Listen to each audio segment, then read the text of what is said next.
it is my honor to introduce a senator who knows what the word freedom is, and a senator who is such a great friend of the Baltics, and a senator who is always supporting us to make sure that the freedom will never be distinguished at the shores of the Baltic Sea. It's my pleasure to introduce Senator Rob Portman.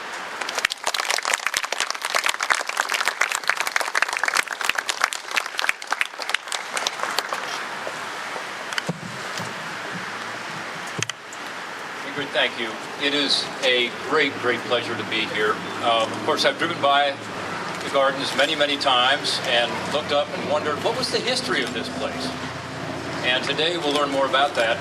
But one that I find fascinating is the fact that the Lithuanian community came together 80 years ago, and as Mike said so well, to construct a beautiful garden. But that was at a time that Lithuania was free. It was only a few years later that the Soviet Union invaded Lithuania. And for the next 50 years, Lithuania was oppressed. You might have thought that this garden would have been deteriorated during that period, wouldn't you? But was it? No. I think that history alone makes this 80th anniversary all the more important and reminds us of the importance of, as Ingrid said, continuing to focus on freedom and independence and a strong Lithuania. I've been to Lithuania. I have seen with my own eyes the spirit and the vigor and the independent spirit. I've also seen the love of America and the appreciation that America stood with Lithuania during those 50 years. And that as Lithuania came out of that dark period, part of Lithuania's economic development is because of the strong ties with this community right here and other communities around the United States of America. At that time, the Prime Minister was actually a guy who had lived in Chicago for years. And you recall he went home and helped with regard to putting the country back together again as an independent, vibrant country. So this is a great honor for me to be here with you. I appreciated Mike's comments and appreciate his friendship. And of course, I want to thank Violetta. Dr. Vic, I saw you here. We were at a roundtable discussion with Ingrid recently, talking about the importance of freedom and independence, talking about the threat today in Eastern Europe, talking about the fact that the Baltics, while free, continue to look over their shoulder with concern and fear. And when I've been there, I've also been to Latvia, I've been to Estonia, I've been to Ukraine twice in the last 3 years. There is a concern today. We are here on this beautiful afternoon. The Indians won last night. They're about to win today. The Browns are about to win today. Am I optimistic or what? I have my tie on. But it is a beautiful day, and yet today, in Lithuania, in the Baltics, in Eastern Europe, and specifically in Ukraine, there is a real threat.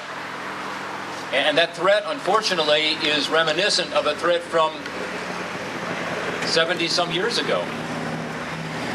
There is no longer a Soviet Union, thank goodness. But Russia continues to be aggressive.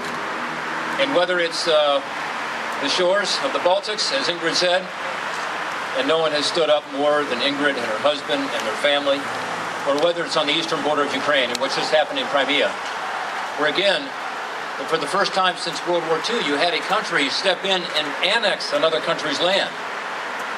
In my view, the United States of America needs to do what we did during those 50 years, needs to stand strong with our allies, needs to ensure that the countries of Eastern Europe, including Ukraine, have the ability to defend themselves.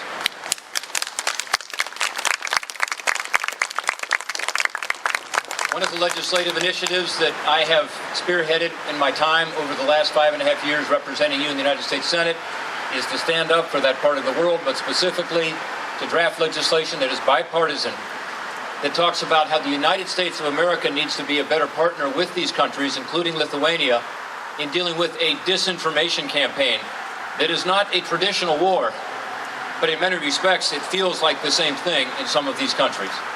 Some of you are nodding, you know what I mean. But whether it's Russia, or whether it's China, or whether it's other countries that spread disinformation, we need to be sure that we, as the United States of America, stands up to provide the truth to the people who live in those countries, to ensure that they have the ability, whether it's online, or broadcast media, or otherwise, to be sure people understand the truth about the importance of freedom and independence and the importance of us continuing to stand with our allies. So today is my honor to be here.